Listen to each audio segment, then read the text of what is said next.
Dan ketika mereka nyerang begini, Israel tuh biasanya selalu pakai dalih kalau serangan itu adalah serangan pendahuluan buat nyegah serangan ke mereka. We must be crystal clear. We stand with Israel. Israel tuh berencana buat bikin terusan tandingan di wilayah Israel yang dikasih nama. Kita bahas Israel Palestina lagi. Kan dari kemarin kita tuh udah bahas Palestina mulu ya. Dari mulai serangan Tufan Al-Aqsa-nya sampai sejarah Fatah Hamasnya. Nah makanya sekarang gue mau bahas Israelnya nih. Kok bisa sih Israel ini kuat banget? Padahal kan dia tuh dikelilingi negara-negara ya, let's say negara musuh lah ya. Bahkan kalau lu ingat di Perang 6 Hari tuh kan Israel tuh bener-bener bikin aliansi negara-negara Arab tuh berantakan kan. Dan buat masalah kuatnya Israel ini, kalau ada yang jawab, ya soalnya kan mereka dibantu Amerika. Ya itu bener, emang Israel ini tuh banyak didukung sama negara-negara kuat Eropa. Dan ya khususnya di sini tuh Amerika Serikat. Itu bener itu. Tapi terus kan dari situ kan jadi ada pertanyaan lagi. Kok Amerika sengebet itu ya dukung Israel? Ada apa ya? Ya kan, kayak yang sekarang aja deh, mati-matian tuh pemerintah Amerika nge-backing Israel. Padahal di Amerikanya sendiri udah banyak tuh aksi-aksi dukungan buat Palestina. Nah ini ada apa ya? Kenapa sampai mati-matian kayak gini Amerika ya? Yaudah kalau gitu, langsung aja kita bahas kenapa Amerika mati-matian ngedukung Israel. Gimana ceritanya sampai Israel nih jadi negara yang kuat banget secara ekonomi kayak sekarang nih. Di Learning by Googling. Ya, gue yakin udah pada tahu lah kalau Israel tuh kan dapat full support dari banyak negara-negara besar dunia kan, terutama di sini ya Amerika. Dan kalau menurut Breakthrough News, hubungan Amerika sama Israel tuh emang nggak kayak hubungan-hubungan bilateral lain yang dimiliki sama Amerika. Hubungan mereka berdua tuh spesial. Ya gimana nggak spesial? Lu bayangin aja nih, bantuan luar negeri Amerika tuh paling besarnya tuh jatuhnya tuh ke Israel loh. Disebut Israel tuh nerima 30% dari keseluruhan bantuan luar negerinya Amerika sejak Perang Dunia II. Jadi dari semua bantuan yang dikasih Amerika ke luar negeri, itu 30%-nya tuh pasti ke Israel. Disebut Israel tuh dapat 4 miliar US dollar tiap tahunnya dari Amerika. Dan kalau dijumlahin dari tahun 1945, abis Perang Dunia II tadi, totalnya Israel tuh udah nerima 300 miliar US dollar dari Amerika doang. Dengan nilai yang udah disesuaikan sama inflasi nih. Ini banyak amat ya. Dan menurut beberapa ahli, nilai segitu tuh kalau mau itu tuh cukup loh dipakai buat mengakhiri kelaparan dunia. Kalau mau ya, ini kan kayaknya nggak mau. We must be crystal clear. We stand with Israel. We stand with Israel. Dan gilanya, bantuan Amerika ke Israel ini kayak seolah tanpa syarat ya. Ya lihat aja nih yang sekarang. Di saat Israel makin kejam, serangan ke Gazanya makin membabi buta, dan ketika udah sampai diprotes sama satu dunia pun, Amerika tuh malah ngasih uang lebih banyak loh ke Israel. Ya walaupun mereka di sini bilangnya nggak sepenuhnya buat Israel sih. Jadi ada paket bantuan senilai 105 juta US dollar gitu, yang kalau kata Amerika itu tuh bakal dipakai buat bantuan ke Israel sama Ukraina. Iya pan, tarololnya. Ya kan tarolol lah tuh ini mah. Dimana-mana yang namanya bantuan kan buat pihak yang kesulitan ya. Nah Israel di perang ini tuh dimana kesulitannya coba. Dan dipercaya alasan punya backingan Amerika ini juga lah yang bikin negara-negara lain tuh kesulitan kalau mereka mau nuntut Israel. Jadi kayak mau sengaco apapun Israel, di belakangnya tuh pasti selalu ada Amerika yang ngelindungin. Contoh deh nih, waktu ada perang di Gaza di tahun 2014. Nah itu kalau menurut Al Jazeera, PBB tuh sebenarnya udah ngadain vote sama-sama buat neken Israel biar segera mengakhiri perang itu. Dan lu tahu apa? Dari 38 negara yang ikut voting, cuma Amerika yang vote nggak setuju. Nggak setuju buat neken Israel biar perangnya tuh diakhiri. Dan gara-gara satu itu doang yang nggak setuju, negara-negara lainnya tuh jadi kayak semacam sungkan gitu lah. Jadi kayak semacam bingung gitu buat ngambil langkah selanjutnya. Dan ya di luar itu, di voting-voting PBB yang lain juga, kalau udah berkaitan sama mengutuk Israel dan lain-lain, Amerika tuh pasti selalu jadi yang vote nggak setuju. Mau di voting itu dia ada temennya ataupun sendirian, Amerika tuh pasti selalu ada di sisinya Israel. Tapi kenapa Amerika sampai segitunya? Nah, kalau menurut The Guardian, disebut Amerika tuh diem-diem sebenarnya mereka tuh berusaha kayak bikin empire gitu, kayak bikin kerajaan, kayak bikin kekaisaran besar gitu. Makanya kan mereka tuh punya ribuan pangkalan militer di banyak tempat di dunia kan, yang bikin mereka gampang kalau mau kemana-mana. Makanya kalau lu perhatiin, Amerika tuh kan sering banget ya ikut campur urusan negara lain ya, kayak pas perang Vietnam atau pas perang Korea aja misalnya. Ada aja tuh Amerika di situ tuh, padahal bukan urusan mereka. Dan dipercaya tujuan Amerika bikin empire yang cenderung tersembunyi gini, yang nggak pernah diumumin tapi kelihatan gini, itu tuh tujuannya sebenarnya ya buat nguasain dunia. Wah. Nah, wilayah Timur Tengah itu tuh jadi wilayah yang penting banget buat empire-nya Amerika ini. Karena minyak kan banyaknya di situ ya. Dan di sini kalau menurut Breakthrough News, Israel tuh jadi peliharaan paling pentingnya Amerika di Timur Tengah. Semua hal yang nggak bisa dilakuin Amerika di Timur Tengah, itu dilakuinnya sama Israel. Disebutnya sih Israel tuh selalu punya peran vital buat nyerang dan bikin nggak stabil negara-negara Arab yang pengen nentang Amerika. Dan ketika mereka nyerang begini, Israel tuh biasanya selalu pakai dalih kalau serangan itu adalah serangan pendahuluan buat nyegah serangan ke mereka. khususnya serangan-serangan negara Arab ke mereka. Jadi dalihnya selalu itu tuh, pencegahan tuh. Nah, nanti di saat Israel lagi ngerusuh, semua perhatiannya ke sana, terutama perhatian negara-negara Arab, celah Amerika buat masuk ke salah satu negara itu jadi ada tuh. Dan buat ini, mungkin contohnya tuh yang di tahun 1981 ya, waktu Israel ngebom pembangkit tenaga nuklirnya Irak, yang setelahnya diketahui itu tuh atas izin Amerika. Nah, padahal waktu itu Amerika tuh habis menyatakan kalau mereka nge-support Irak loh di perang Irak-Iran. Nah, ini kan aneh ya, gimana coba lu nge-support Irak, tapi di belakang lu nyetujuin Israel ngebom pembangkit nuklirnya Irak. Jadi kan dari sini kelihatan ya, kalau ternyata Amerika tuh sebenarnya ya cuma pengen Irak sama Iran tuh hancur aja. On June 7, 1981, 8 F-16s took off from their home base, each of them carrying 2 tons of bombs. A nerve-wracking flight of 970 kilometers at low altitude over hostile territories led them to the Osirak reactor. Nah, terus yang menarik lagi, kemarin tuh sempat juga tuh beredar video yang nunjukin kalau serangan Israel ke Gaza sekarang itu tuh ternyata punya maksud terselubung. Maksud buat ngebangun terusan buat nyaingin terusan Suez di Mesir. Ini cukup banyak juga nih yang nge-DM gue nge-request buat bahas ini. Jadi ya udahlah, ayo gue jelasin lah. Ya, jadi kan kita tahu terusan Suez di Mesir tuh kan punya andil yang besar banget ya buat perdagangan internasional. Dulu sebelum ada terusan Suez, kapal-kapal dari Eropa tuh kan harus muterin benua Afrika dulu ya buat nyampe ke Asia. Nah, ini kan lama banget ya waktunya ya, dan biayanya juga jadi gede kan. Makanya akhirnya kehadiran terusan Suez ini nih nolong banget. Waktu perjalanan yang tadinya panjang itu jadi bisa dipangkas tuh di situ tuh. Sampai akhirnya terusan Suez ini jadi salah satu rute perdagangan internasional yang paling penting di dunia. Nah, dulunya terusan Suez ini tuh dikuasainnya sama Inggris dan Prancis. Tapi terus abis terusan Suez ini dinasionalisasi dan dikuasain penuh sama Mesir, Inggris sama Prancis, mereka tuh di sini jadi kayak kehilangan salah satu sumber pendapatan terbesar mereka nih. Belum lagi abis itu terusan Suez tuh jadi bisa dimanfaatin sama Mesir buat ngancem negara-negara musuh. Misalnya nih, kalau Amerika mau ngarahin armada kapal perangnya ke wilayah Timur Tengah, ke wilayah Laut Arab. Nah, itu kalau terusan Suez itu ditutup sama Mesir, nggak dikasih lewat, ya Amerika bakal kesulitan banget di situ. Soalnya kan mereka kan jadi harus muter dulu kan. Dan penutupan kayak gini tuh udah beberapa kali dilakuin sama Mesir loh. Ditutup buat ngancem negara-negara yang berani sama dia, termasuk kayak di sini Israel. Dan kalau udah gini kan ini jelas nggak bagus ya buat Israel dan pastinya ya buat Amerika juga. Suez Canal, never far from the news in its 87 years of history, hits the headlines like a bombshell when, without a hint of warning, Egypt's Premier Colonel Nasser announces that his country is taking it over. Nah, makanya biar mereka nggak bergantung lagi sama terusan Suez, Israel tuh berencana buat bikin terusan tandingan di wilayah Israel yang dikasih nama terusan Ben Gurion. Dan bisa dibilang kalau beneran dibikin terusan Ben Gurion ini nih nantinya bakal lebih ideal daripada terusan Suez. Kenapa lebih ideal? Terusan Suez tuh kan kanan kirinya kan pasir ya.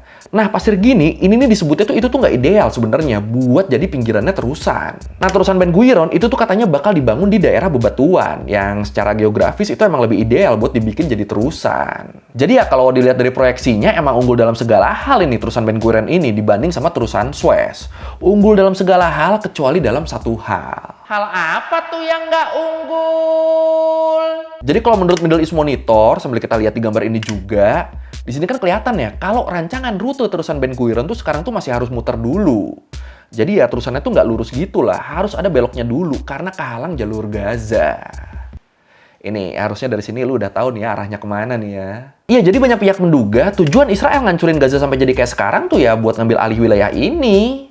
Biar proyek terusan strategis mereka tuh bisa berjalan dengan lancar. Tapi ini berarti menurut gua ya, kalau emang teori terusan ini benar, berarti waktu itu mungkin aja Israel tuh ngebiarin rencana Tufan Al-Aqsa itu tuh nyerang mereka loh. Yang rudal-rudal yang nggak bisa dibendung sama Iron Dome itu tuh ya kemungkinan mungkin didiemin sama mereka, biar nyerang mereka. Biar nantinya ada alasan buat mereka nyerang balik secara membabi buta kayak sekarang kan. Jadi ya kalau teori terusan ini benar, ya mungkin aja serangan ini tuh emang udah ditunggu-tunggu sama pihak Israel ya. Busuk juga kalau bener ya. Nah, lu inget kan tadi, Inggris sama Prancis yang dulunya mereka tuh penguasa Suez, mereka tuh kan ditendang ya sama Mesir ya. Nah, banyak pihak yang ngeduga sikap dua negara ini yang pro-Israel banget, ini nih nggak lain dan nggak bukan buat ngedukung proyek terusan ini juga.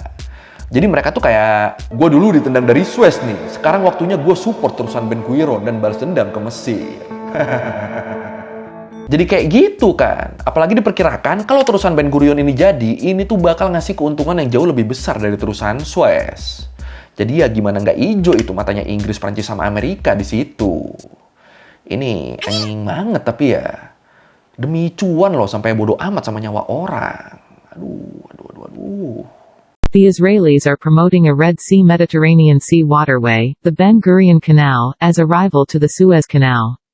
As per the Israelis, the distance between Eilat, a southern Israeli port and resort town on the Red Sea near Jordan, and the Mediterranean is not long and is in fact similar to the distance of the Suez connection between the Red Sea and the Mediterranean.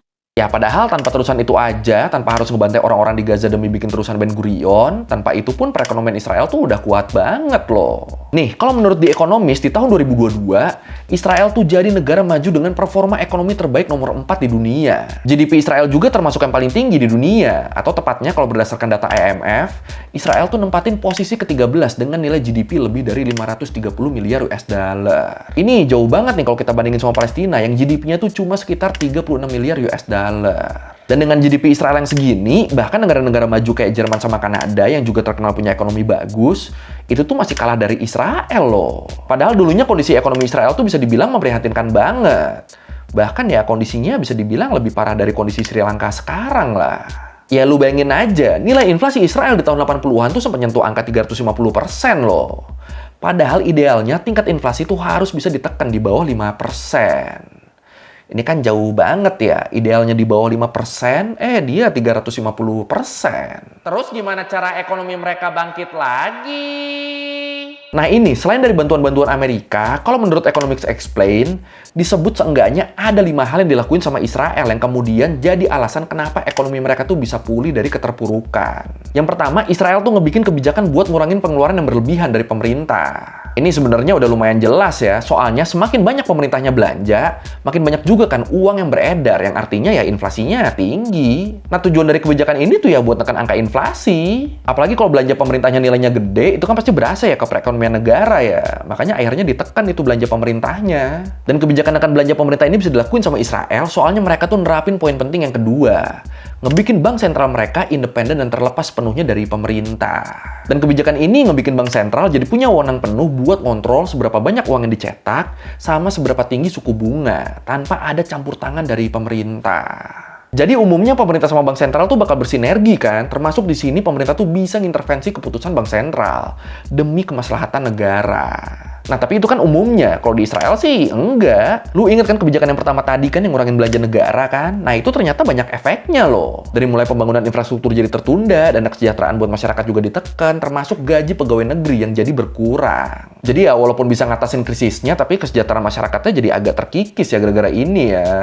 They also made the Bank of Israel, the central bank in the country, completely independent of the government, like it is in most advanced economies around the world. Terus cara ketiga yang dijalanin Israel buat ngebikin ekonominya berkembang adalah dengan cara devaluasi. Apa tuh devaluasi? Ya simpelnya devaluasi itu kebijakan buat ngebikin nilai tukar mata uang mereka tuh jadi rendah secara sengaja. Loh kok? Ini kan terdengar aneh ya, mereka udah susah-susah bikin kebijakan buat neken inflasi kan? Abis itu kok malah dengan sengaja netapin nilai tukar mata uangnya rendah ya? Aneh ini kan, sebenarnya apa ini tujuannya? Dan ini biar kebayang tujuannya, sekarang lu bayangin deh, lu tuh jadi pebisnis yang skalanya tuh udah internasional. Nah, waktu nilai tukar mata uang rupiah misalnya itu melemah, itu kan artinya kan lu butuh lebih banyak mata uang asing ya buat beli barang dari luar negeri kan? Butuh lebih banyak duit buat ngimpor barang. Nah sebaliknya, waktu lu ngejual barang ke luar negeri, waktu lu ngekspor barang, itu kan buat konsumen lu yang di luar, barang lu tuh bakal jadi lebih murah kan? Jadi sebagai pengusaha lu tuh bakal ngerasanya, lah giliran gue beli barang dari luar kok harganya mahal, tapi sekalinya gue ngekspor dapatnya ya segini doang. Tahu gini kan mending gue beli barang-barang lokal aja, udah nggak usah ngimpor daripada mahal begini, daripada nggak sebanding gini. Nah itu emang tujuan utamanya devaluasi, buat ngurangin impor dan nguatin ekspor. Jadi karena kemampuan impor terbatas, akhirnya ya solusinya pada pakai komoditas lokal dong biar nggak tekor. Perekonomian dalam negeri muter tuh berkat itu tuh. Dan harga barang ekspor kita yang murah juga tuh bukan tanpa keuntungan ya. Harga yang lebih murah tuh bakal ngebikin produk ekspor kita jadi lebih dilirik sama konsumen asing. Jadinya makin bisa bersaing tuh produk kita di kancah internasional. Nah dalam konteks Israel, ini tuh akhirnya tuh ngebikin nilai mata uang mereka tuh jadi membaik. Soalnya ya tadi, orang-orang jadi lebih banyak belanja di dalam negeri kan daripada di luar negeri. Terus berkat ini mereka juga akhirnya jadi punya cadangan devisa yang lebih banyak tuh. Dan ini terbukti dari nilai inflasi mereka yang turun drastis ke angka 20% doang. Dari yang sebelumnya mencapai berapa tadi? 350% ya. Jauh juga turunnya ya. Nah, devaluasi ini kemudian nyambung ke dua langkah terakhir nih, diversifikasi ekonomi sama peningkatan kualitas produk. Jadi Israel yang sebelumnya tergantung banget sama komoditas impor kan, waktu kebijakan devaluasi diterapin, ini nih ngebikin masyarakatnya tuh harus muter otak biar bisnis mereka tuh nggak boncos. Apalagi Israel bisa dibilang mereka ini minim sumber daya kan, jadi ya mau nggak mau mereka tuh harus nyari alternatif yang bisa bikin mereka produksi secara mandiri. Dan dari situlah akhirnya Israel ini ngembangin budaya riset yang harus kita akuin emang maju banget. Mungkin mereka mikirnya kayak, kita nggak punya SDA, ya udah SDM-nya kita maksimalin. Dan demi mencapai targetnya, bahkan mereka nggak ragu tuh buat ngeboyong ilmuwan dari berbagai dunia buat jadi warga Israel. Sama mereka disediain tuh fasilitas riset di sana. Bahkan waktu Soviet pecah juga kan banyak tuh ilmuwan Uni Soviet yang kemudian pindah ke Israel dan jadi ilmuwan di sana. Dan setelah bertahun-tahun akhirnya Israel berkembang deh tuh jadi salah satu negara maju yang punya kualitas riset terbaik di dunia. Banyak banget perusahaan asing yang ngebangun pusat research and development-nya tuh di Israel. Dan beberapa sektor krusial yang dikembangin sama Israel tuh ya microchip sama produk-produk buat perang dan pertahanan. Makanya akhirnya militer mereka juga kan bisa berkembang pesat banget kan dan ngunggulin negara-negara tetangganya. Makanya ya itu juga salah satu alasan yang bikin kenapa banyak negara-negara besar, terutama Amerika, yang mati-matian nge-backing Israel di sini. Karena ya pusat riset produk-produk besar di negara mereka tuh di Israel. Contohnya kayak Apple, Airbus, Boeing, itu tuh spare part-nya tuh dikembanginnya tuh di Israel. Jadi mungkin kalau Israel hancur, mereka ngerinya kan produk-produk mereka ini bakal hancur kan, yang otomatis perekonomian mereka juga hancur. Ya, balik lagi sih, buat mereka ini cuma masalah cuan doang. Tapi ya tetap sih ya, bangkitnya perekonomian Israel ini kan gak lepas dari bantuan nonstop dari Amerika sama gengnya juga kan pastinya kan. Makanya mereka punya modal yang besar buat bangkit nih. Ya lu bayangin aja, tiap tahun disuntik dana terus kan mereka kan. Cuma ya bedanya sejak 1980-an itu jadi lebih rapi aja ya Israel yang ngelola dananya ya. Aduh, kampret. Coba itu dana dipakai ke yang apa ya, yang lebih bersifat kemanusiaan gitu, yang lebih bersifat kemaslahatan manusia gitu kan. Ya udahlah. Semoga cepat kelar lah ini semua lah. Udah. Israel also attracts a lot of international companies from Europe and North America that have set up high-tech manufacturing facilities and research centers in the country to gain access to its small but very well-educated workforce. Oke, sekian perbincangan kali ini tentang kenapa Amerika tuh mati-matian ngebela Israel. Mereka muterin duitnya gimana sih? Mereka fokus di researchnya gimana sih? Yang akhirnya bikin negara-negara besar tuh jadi kayak ketergantungan ya sama mereka ya. Ya kalau lu merevisi gue udah salah, atau mau nanya, atau nambahin nggak ada video, bisa tulis di komen, kita diskusi kayak biasa. Sekali lagi, thank you nonton, jangan lupa like, comment, subscribe. Bye.